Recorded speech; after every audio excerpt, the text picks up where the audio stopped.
Hey, Robin. Hey, Scott. How are you? I am great. Happy Tuesday to you as well. How's everything going? Oh, it's going great. It's been a great day over here at Microsoft Education. Excited to speak to our guest tonight and chat about some of the announcements that were made today. How are you? How have you been doing? Yeah, good.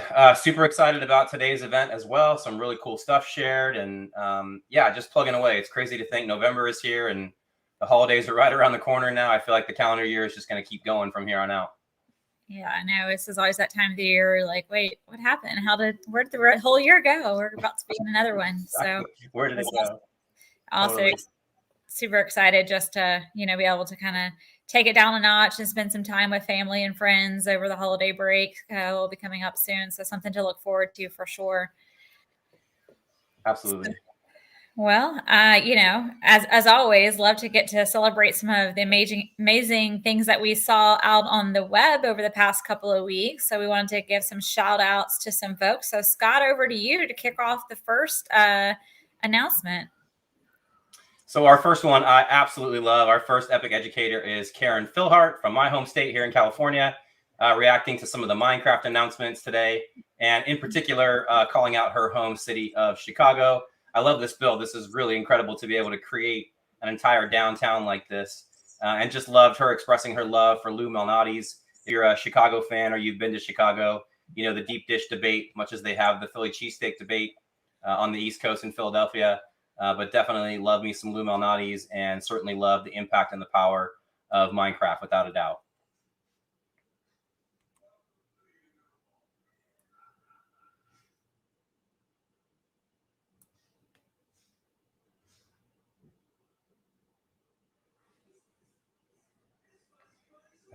I think we lost Robin. We have been struggling with the audio issues tonight. I will tell you, we are still hoping that Seth can join us tonight.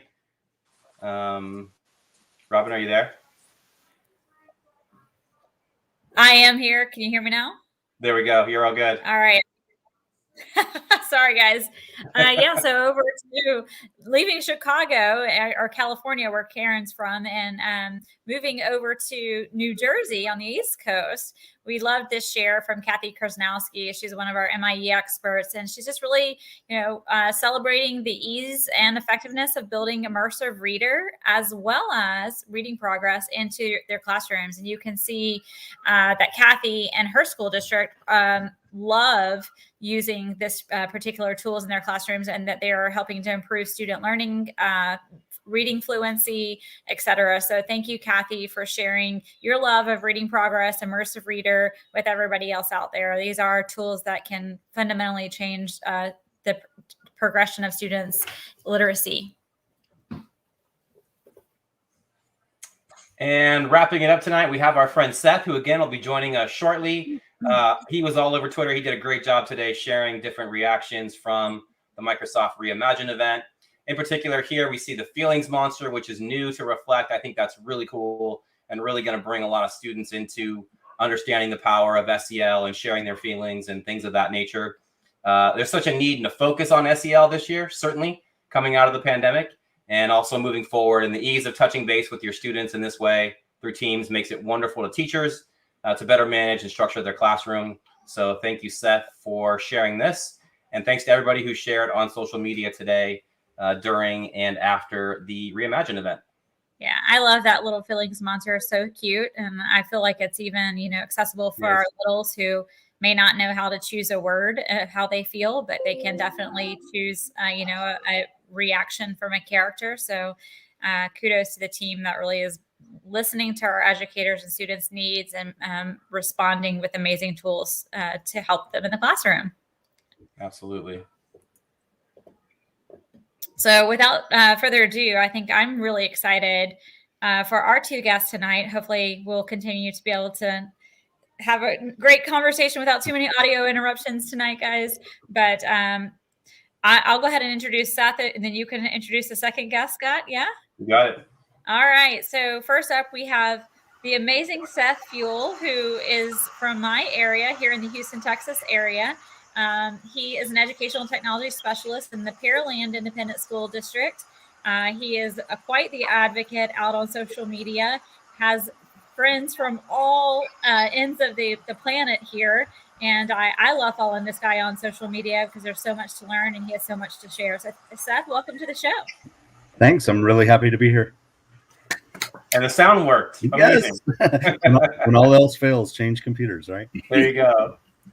And our second guest joining us tonight is Stephen Stone. He is the director of Microsoft Partnership and Training with Fried Technology. And he was the first person within seconds to respond that he was going to the event.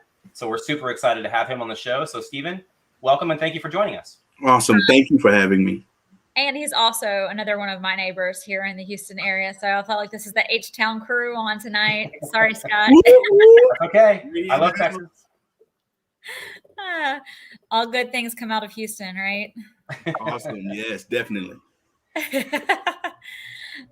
So, hey guys, obviously there was a big event today, the Microsoft Reimagined event where we made some new announcements to support schools, teachers, students, faculty, school leaders out there. Just kind of want to take a minute to get your impression overall of what you learned today. So who wants to go first? I can take it. I really enjoyed today's event. One thing that really tugged at my heartstrings was the young lady who spoke about having reading challenges. And that was one thing that when I was coming up in school, I was one of those students who struggled in reading. I guess I would say, you really don't know what your problem is until there is a tool out there being found, right, to address an issue. And it wasn't until I became an adult and Microsoft came out with Immersive Reader where I said, this is an awesome tool, a wonderful tool. I even find myself using it now, to read to me. And then I don't have to feel that struggle of people reading faster than me or getting done before me. I just sit back, I put my headphones in and I'm reading, and then when it's time to answer a question or join in on the conversation, I'm able to do that. Excellent. What are your takeaways, Seth? Well, you know what, I'm gonna jump in on that, Stephen, because I think you're totally right about how just making the tool available for everybody, you never know how it's going to help somebody. I found when Immersive Reader first came out, I found that I read so much faster on a computer screen if I have the black background with white text. I never knew that before. Yes. And then I was all of a sudden there's Immersive Reader and I'm like, oh my gosh, this is mind blowing. And it was just an awesome experience. I think with the event today, one of the really amazing things that it just blew my mind is the Surface Laptop SE. Yes. I think that's going to be a game changer for education because there's the accessibility is just absolutely built in, and I tweeted about it a couple of times throughout the event, but that is it's something from the ground up. It's made for students of every ability and really levels that playing field so that we can all just succeed in education. So for those that are maybe watching right now that weren't able to tune in earlier today, can one of you kind of share a little bit about even not just the Surface SE, but just Windows 11 SE? What were your big takeaways about the new operating system designed for education? Well, I would say from coming from a school district and working closely with our IT folks and using the Intune to register the machines, to get them set up very quickly with ease.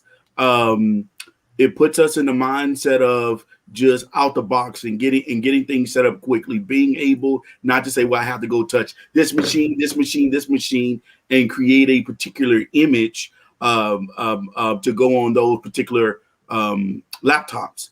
So Seth, I'm totally in agreement with you because when I saw it started taking me back when the Surface first came out and they had the lightweight machines, and I said, "Oh, they've come a long way." Yes, it's come a long way. Absolutely, and I think with I got to totally agree about about the SE and or Windows 11 SE and how easy it's going to be to roll it out with Intune and autopilot and everything else that they were talking about today. But I think the tools for students, like it's really going to be fantastic, because the kids have online or offline access to all of the tools that we know and love. Mm-hmm. And it's making it easier for them to use it and a little more seamless, taking away a little bit of that learning curve that Microsoft is pretty well known for, with their software. Did I just hear you say it's getting simpler? It is. It's getting simpler. But you still have all the complexity that you want, because like if you want all of those awesome features, you just go to the desktop version, and it's right there in Windows 11 as well. And I love I even wrote it down, like I was taking notes throughout the event today. One of the things that I love is that, like, it's going to be automatically pinned to start for these kids. Yes. In Minecraft Education Edition and Teams and all of these tools that we love in our face-to-face, virtual, and hybrid classrooms, like right there in front of you. It's awesome. Seth, I would like to add, Microsoft is listening, because me being on the Minecraft board, one of the things I was saying, it would be easier if we can have Minecraft already on machines, instead of trying to go to the website, get the MIS file, or try to load it district-wide. It was creating an issue, and that's the reason why the district that I was with, we kind of slowed down in the Minecraft rollout, because it was like having so many hands on deck. But if we move forward with the Windows SE or Windows 11 SE, right, we can have Minecraft already on the machines. Yeah, I kind of wanted to touch back on a little bit what you were talking about, Seth, as well as you didn't say the word, but you described the situation, and that is equity. Yes. A low-cost device that is simple and easy to use, simple and easy to deploy from a school IT shop perspective, but also is a device that is robust enough that a student who goes home and may not have access to the internet at home or wherever they're going after school, who knows where our kids are sometimes, if they don't have access to a safe and secure, internet feed, how we want to ensure that they're still able to do quality working out of school. They can still continue to work and do that work from home. And then when they get back to a place where they can connect up to Wi-Fi again, then their device syncs up and everything is there. So it allows for a lightweight mobile use where you can use lots of web-based applications, but in an offline capacity, so that those kids are not losing out because they go home or they go to another environment, they don't have internet access, and now their device is just a giant paperweight. Yes. And Robin, I would like to add on to that, me traveling now throughout the US, and I'm thinking that the pandemic has pushed us forward by so many years, and everyone now has internet access or whatnot, and that's still not the case. But to be cost effective, put at a price point where we consider it to be affordable, where every student can have this at their hands, and it creates not so much, like you said, not an equality deal, but an equity approach to it, where they could be learning, and it really just levels the playing field no matter who you are. Yeah, absolutely. Just to throw in on the event, I'll say, like, Common's mom, I loved how she phrased almost that exactly. That was really cool. Dr. Hines, I think. Yeah, that was really cool.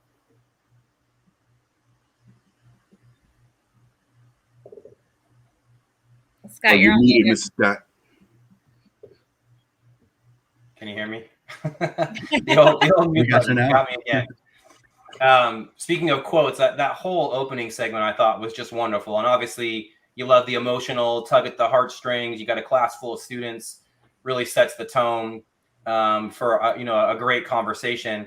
But I loved Common's quotes, and I kind of wanted to get your guys' opinion and just insight on it, where he talked about that education is where self-doubt becomes self-worth. And I think all the things we're talking about with device and access and equity are really pointing to that, right? Having students take ownership of their learning and find value in learning, and not get so frustrated. So what are your thoughts on that quote or that idea? Well, I mean, I think that's the goal of modern education. You know, if we're building kids' communication skills and their, you know, the things that they learn have a application, a real life application for them, then that is really where it goes. We're building their self-worth, and I mean, yeah, that's the entire goal right here. I mean, I was able to connect with his comment, coming from the mindset of in a school district. You know, I'm thinking way back from when I was coming up through school, and it puts it in mind a self-esteem aspect. If I don't feel like I have the tools at my hands to be able to be on the level as my peer, because they have, like Robin said, they have the access at home and I don't. I mean, really, I didn't get my first computer until I graduated high school, and then still seeking to go to libraries and everything. So what Common is saying, you know, is leveling the playing field for everyone, but it starts with the self-esteem on the inside. So if I know I have all the necessary tools in my hand where I can be successful, then I'm going to think I can do this. But if I feel like that there's so many roadblocks and I can't make it, I don't have this, I don't have that, I think that's where it starts from as well. So to get everything that the student needs in their hands where they can learn at the level and where they can learn themselves, right, on their own level, Microsoft is making a world of a difference. And also the tools to be able to you know, create something that is your own, you know, like personalize your own learning, you know, where I could share like a Flipgrid video or something to show my teacher or, you know, to show the world that I know this concept really very well. And, you know, maybe I want to make a publication about it or a presentation or whatever, but you can do so many different things with these tools, and it really levels that, well, helps to erase the equity gap. And I like to bridge the gap into this and what you just said. It allows you to show your learning one way, and then I can use another tool to show that same learning that I did grasp that concept. So we have choice in our products. Yeah. Speaking of choice, you know, I know you guys mentioned the Surface device that was announced today, but I also wanted to say that we're not saying you have to go with that, you know, Windows 11 Surface SE. There is also choice from our partners. So, you know, that's one thing about Windows is it's not just a first party device by Microsoft. We'll be launching Windows 11 SE with Asus, with Acer, with HP, with Dell, with Lenovo, and a host of other partner companies. So this provides our customers choice as well. So school districts that are sometimes, you know, locked into only being able to buy devices from certain providers will have that ability to purchase the Windows 11 SE from those as well. And the other thing that I'll say that I took away from today that I don't think anybody has mentioned yet, we talked a little bit about accessibility, but that is with the Surface SE is that they're also going to have the device accessibility pack available as well. So for students who, you know, have different inclusive learning needs based on their keyboard or buttons on their machine. She dropped down.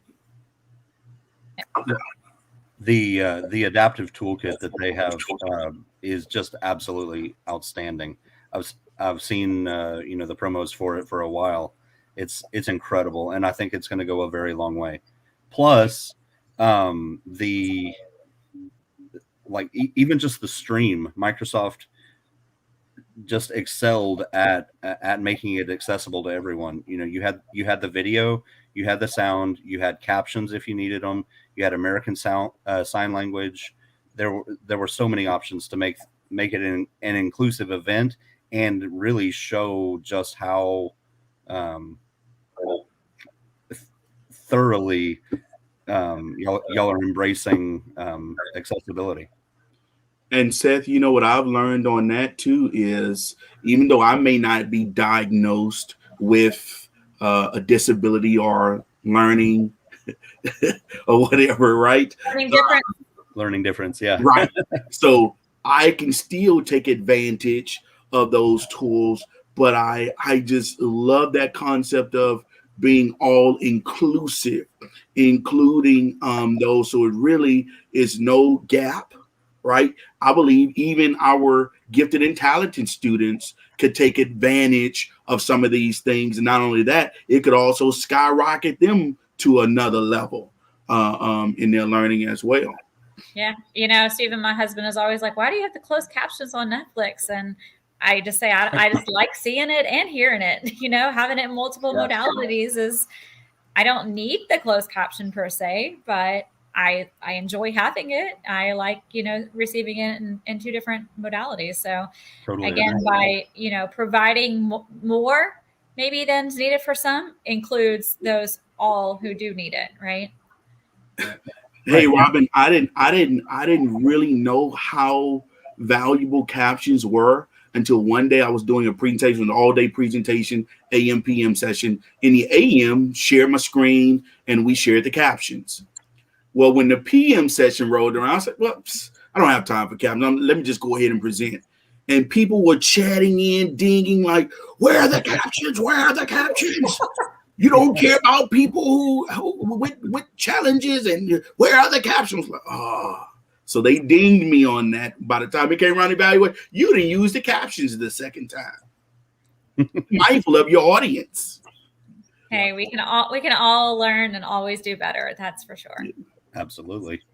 And a good reminder for presenters that do professional development and go to conferences and whatnot, we might not know that somebody in our audience has a learning difference, right? So to be able to put those tools into place, even though it might be, you know, a couple extra seconds or an extra minute right before the session, it's good for us to be prepared to make sure that we think about including and creating that equity for everybody in the room as well. Well, and not to plug the tool or anything, but you know, like PowerPoint Live is yes, absolutely amazing. But I mean, you not only have the accessibility functions, but you can also reach the people that speak different languages. You know, my district, Pearland ISD, we have, I think, 63 spoken languages in the district. Wow. How incredible is it to present your Meet the Teacher night, or, you know, whatever it is that you're presenting, and have it accessible to everyone, no matter what language they speak or what ability level they have. It's perfect. All right, guys. Well, as we put a pin in it, I guess, if you had to pick the one thing you heard today, the one thing that you heard that, you know, you think will resonate most with teachers, students, schools out there about Windows 11 SE, what is the one thing that you would want somebody to take away? Equity is not equal to equality, but it's inclusive. I think I'll add on to that as my takeaway. The more availability that we have of these tools and of the, you know, of the hardware and of the tools and apps and functions, the better it is for everyone. We all are better for having all of those options. Yes. Awesome. Thank you, guys. It was really great to hear your perspectives as you listened and learned today. And thanks for sharing that with our audience. Before we let you go, we always want to have a little bit of fun and play some lightning rounds. So are you guys down for some lightning rounds?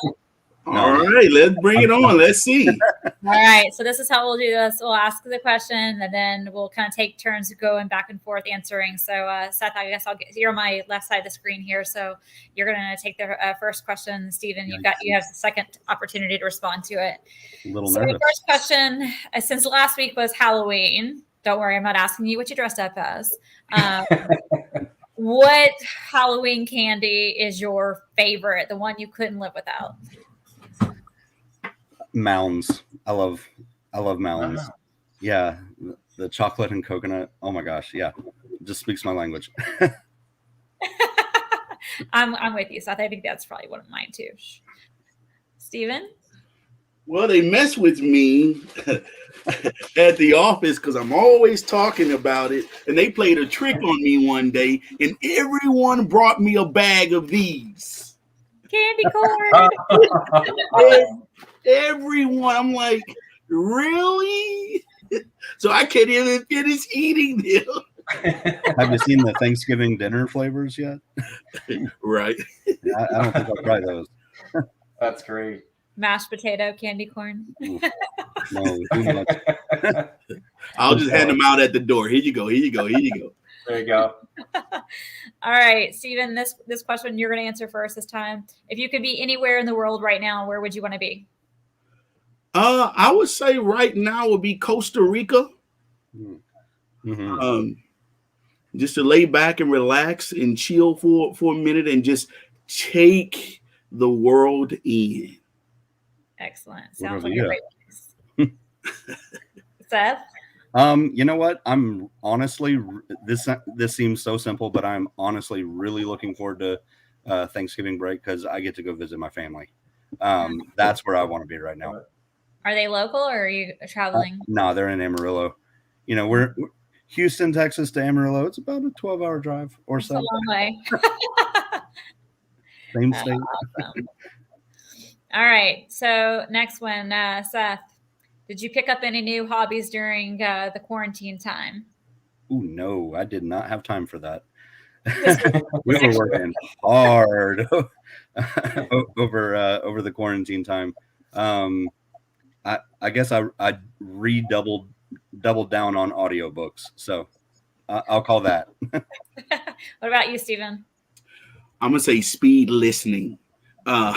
Where I play my YouTube videos at warp speed. I listen to audio at warp speed. I think it just got me because, during the pandemic, things were running so fast. So like you had to learn it as quickly as possible and implement it. So I can say that I took that away.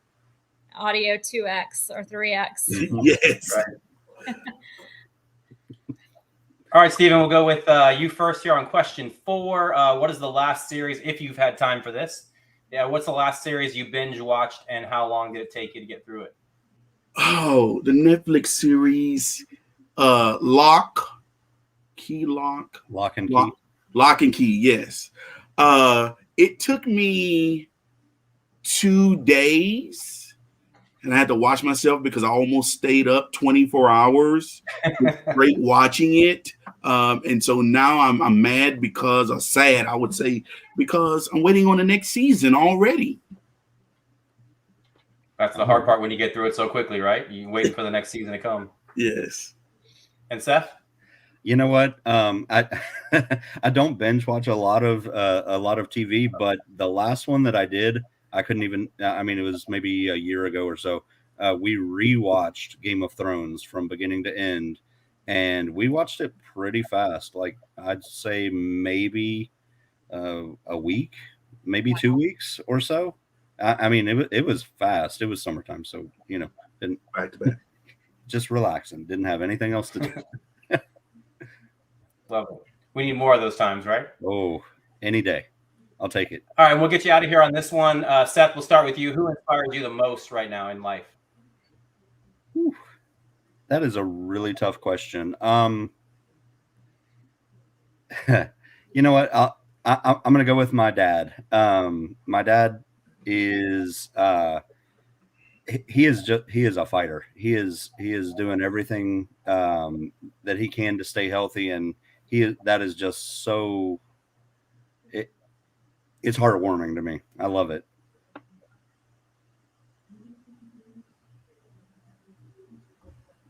And Steven? I would say, I can't really just pick one person because there's so many people in my life that's very influential.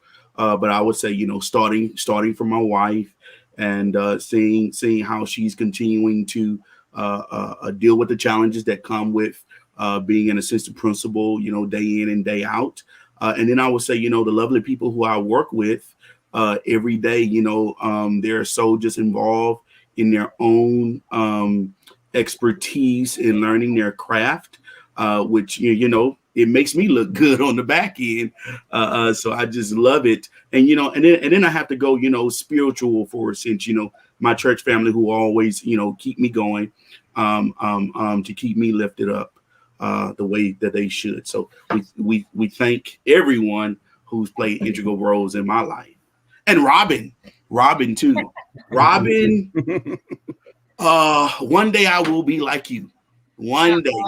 When I grow up, I'm a baby right now, but when I grow up, I'll be just like you. Yeah, either one of y'all. One day when I grow up, I'll be like you.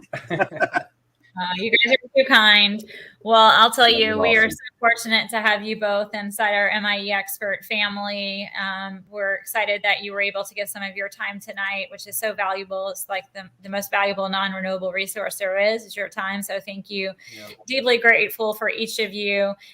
You're a very important part of my life, and I know I can speak for Scott as well. So thank you so much for sharing your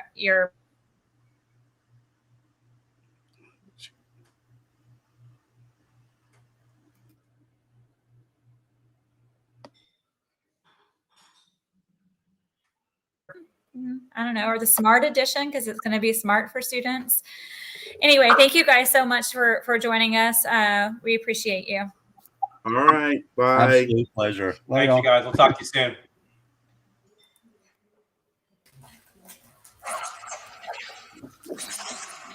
Always so great to hear fresh perspectives and, Absolutely.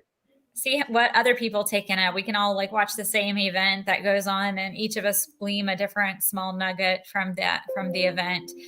With that, I'll just kind of also just make sure that I'm throwing up here in our screen. For those of you that weren't able to see the event today, if you want to watch it, it is available on demand. It's at aka.ms/reimagine event. Or if you don't want to watch the whole thing, it is, it's out there on YouTube and you prefer to read, we also have a blog post that kind of covers off the highlights. So at aka.ms/reimagine blog, we'll cover off some of the high points, or if you wanted to share that with others in your school or your school district that you want to bring attention to some of the new things that are coming your way.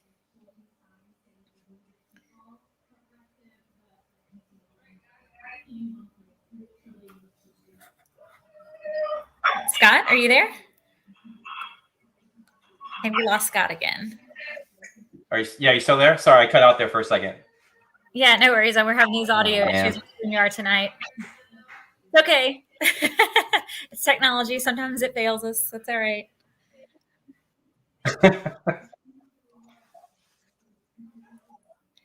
So any closing words? Can you hear me okay? Yeah. You can hear me? Yep. I don't think we have Scott. I think Scott's on the audio.